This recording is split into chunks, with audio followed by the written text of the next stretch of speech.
If someone tells you, don't worry, as long as it doesn't become conscious, everything's fine, don't be reassured. Hi, I'm Stuart Russell. I'm a professor of computer science at the University of California, Berkeley, and author of Human Compatible, AI and the Problem of Control. And I'm here to break down some clips on AI in film and TV. So the next clip is from the film Jexi, where the main character gets to meet his new friend. Hello, my name is Jexi, and I am here to make your life better. Will you accept our new user agreement? Yes, I will. Would you like to read it first? Nah, I'm good. Stupid. Huh? So I think there's this pretty amusing comment on our typical attitude of not caring what the user agreement says. They all seem the same and they're all 30 pages long and totally impenetrable. But what's different here, obviously, is that the computer says, wow, you're an idiot for not reading the agreement, and we'll soon find out some of the reasons why he should have read the agreement before he signed it. I have synced your data, and I am ready to start making your life better, Phil. How can I help you? I am ready to start making your life better. This is the key. What does that mean? How does an AI system know what is better and what is worse for any particular human being? So Jexi has synced his data, so has learned from that data a lot about his personality, his wishes. This is a key part of how we want to build AI systems, actually, is that the AI system needs to know that it doesn't know what we want the future to be like. Let's get dinner. What would you like to order tonight? Let's just go with the pork fried noodles from Mongolian Palace. You look like you could use a salad, Phil. What the kind of phone is this? Congratulations. Your order has been accepted. So it's not that Jexi is deliberately doing something that's harmful. There is a sense in which that's a better choice. But again, the missing piece is how much value do we attach to our autonomy, right? Our freedom to do what we know is not in our own best interest. Jexi is not factoring that into its decisions about how to be helpful. You can imagine that exchange happening right now. The voice interaction is already completely possible, and you could imagine those Silicon Valley types deciding to program Jexi in that way, where it's doing what it thinks is good for you, and in particular making you have a kale salad. 10 out of 10. The next clip is from Ex Machina. Hello. Hi. I'm Caleb. Hello, Caleb.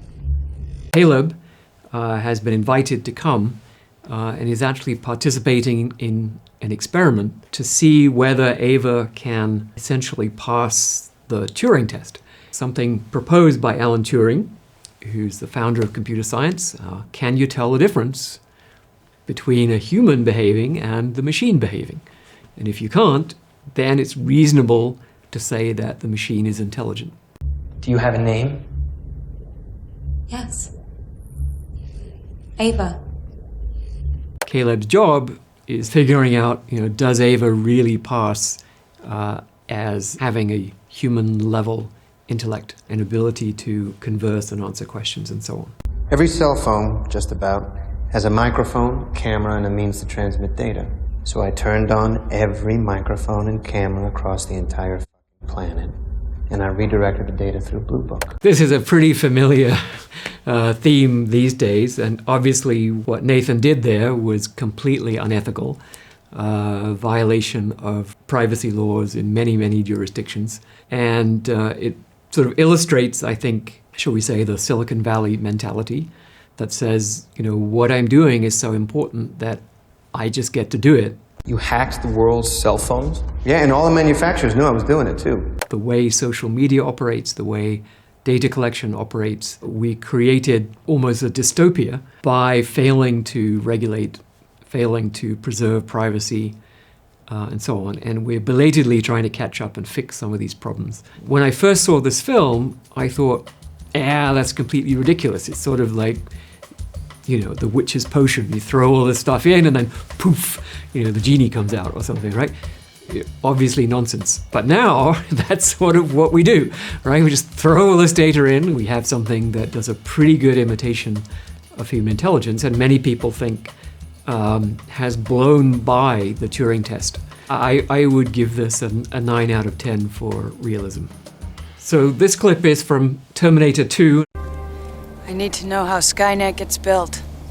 Who's responsible? The man most directly responsible is Miles Bennett Dyson.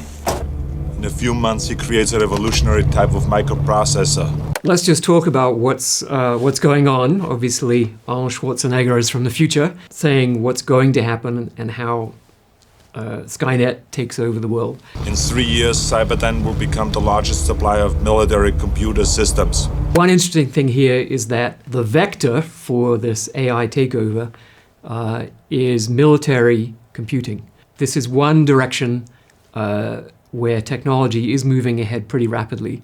We call it lethal autonomous weapons, which means that the AI is now in control of the weapon system, whether it's a plane or a quadcopter or a submarine. The AI system decides where it goes, decides what's a target, decides when to attack the target. This is a recipe for disaster that is going to lead to mass casualty attacks, wiping out whole cities or whole genocides that are selective simply by directing the AI systems to kill certain kinds of people. So for all these reasons, we think this is a really bad idea. Okay, back to the story. The system goes online on August 4th, 1997. Human decisions are removed from strategic defense. Skynet begins to learn at a geometric rate. It becomes self-aware at 2:14 a.m. Eastern Time, August 29th. So that's the key in the Skynet story. It becomes self-aware. That's a very common idea in science fiction, both in books and particularly in film. In AI-related films, there's got to be a struggle between AI and humanity. And the way that struggle happens is almost always because the AI becomes conscious. We call it the spooky emergent consciousness meme.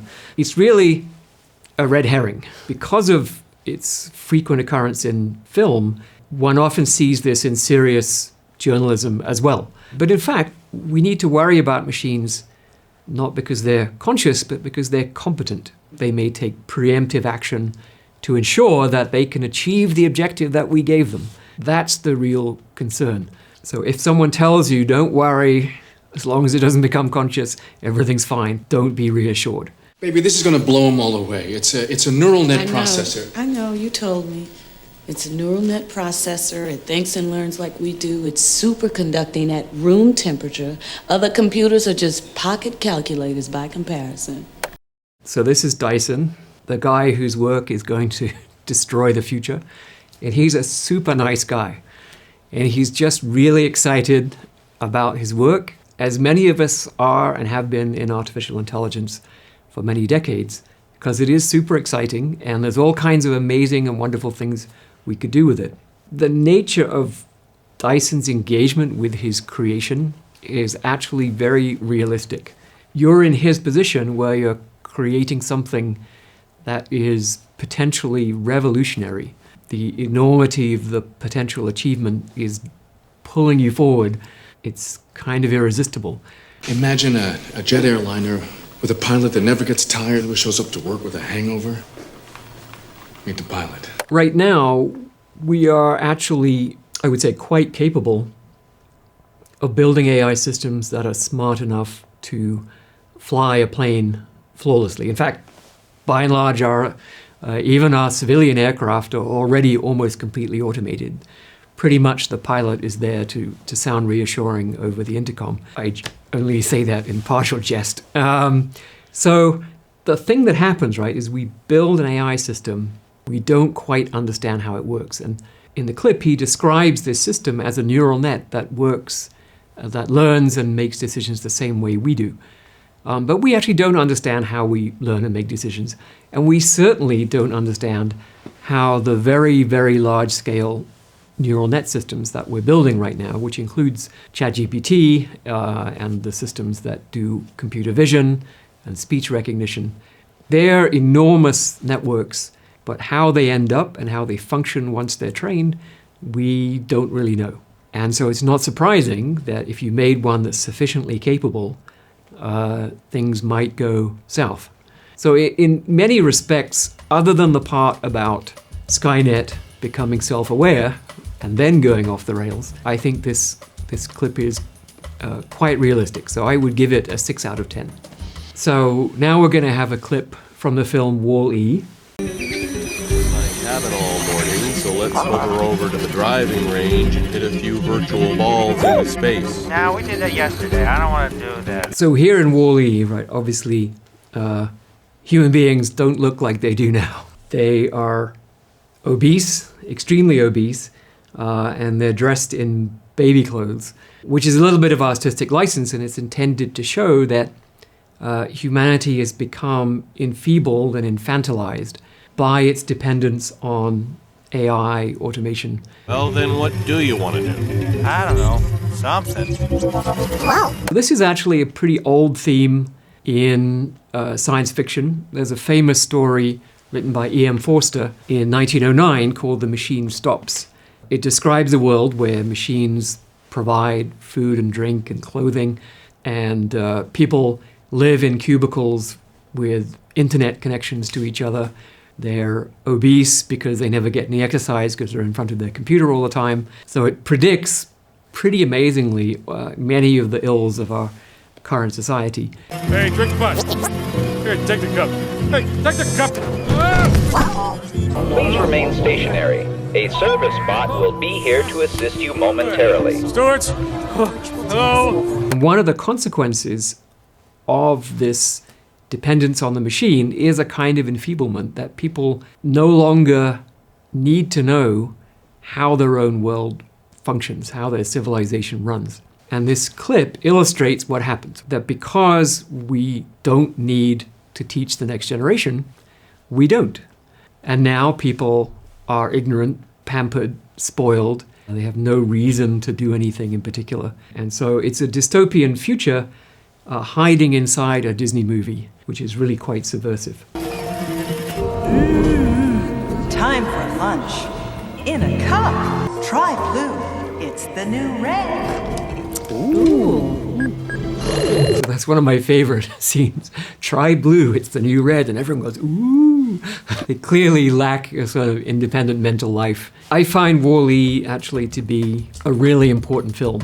It's not just about a cute little robot love story with another cute little robot. It's really about what it means to be human and what we have to lose if we turn over too much of our civilization to machines. How realistic is it? I would give it an 8 out of 10. It's a very important warning. So this clip comes from an episode of Black Mirror called Hated in the Nation. So your bees, your ADIs, talk me through them. Colony collapse disorder, we still don't know what's behind it. Bees themselves were virtually extinct, so what our ADIs do is effectively stand in for them. So this begins with the utopian part. We're fixing a problem in nature by applying AI and robotics to build bees that do the job of pollinators.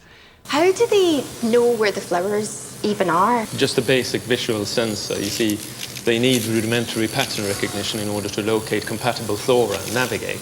We simply set the behavior and leave them to it. Here there's a bit of foreboding going on, right? That we don't really control what these systems do. There's a number of research groups around the world that have already managed to build fly-sized robots with flapping wings. Systems we have now, small quadcopters, for example, are able to navigate. They can fly into a building, fly around the building, build an internal map of that building, and use the map to navigate. They can locate objects matching any given specification. So a lot of what they're talking about here is either already feasible or is in the works. We just lost the whole hive. What does that mean? We've got the whole thing. We're not in control anymore. So it turns out that the bees have been hacked, the control systems have been hacked, and they've been directed to kill. It depicts, in a way, this notion of AI systems pursuing a fixed objective in a completely remorseless way. And there's often very little you can do to stop a sufficiently capable system from carrying out the objective that it's been given. They've hoovered up their ID from GCHQ by the looks of it. That back door worked both ways, it seems. C'est vraiment dead. Yeah, you're there. What if those are his real targets? So they found out that whoever took over the bees has a particular target in mind, this list of 387,000 people, find them based on their cell phones or other kinds of tracking devices, and kill them.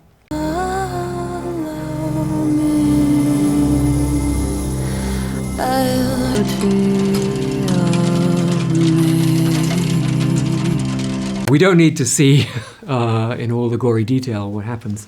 In terms of realism, I think this is a very realistic depiction of technology that is under development already. Clearly, they've moved the physical part of the technology further because the bees have a lot of flight endurance, and they seem to have quite a lot of onboard computing, which also requires a lot of battery right now. Again, it's a warning that creating autonomous weapons doesn't end well. I would give this a 9 out of 10. I think my favorite out of all the clips is the Wall-E clip. Sort of needles at aspects of current life, right? The sort of the cruise ship utopia, the commercial brainwashing. I think it carries a really important message. And it's funny. Thanks for watching. You can get my book, Human Compatible, in paperback, ebook, and audio by clicking on the link in the description. Don't forget to subscribe to Penguin for more videos like this.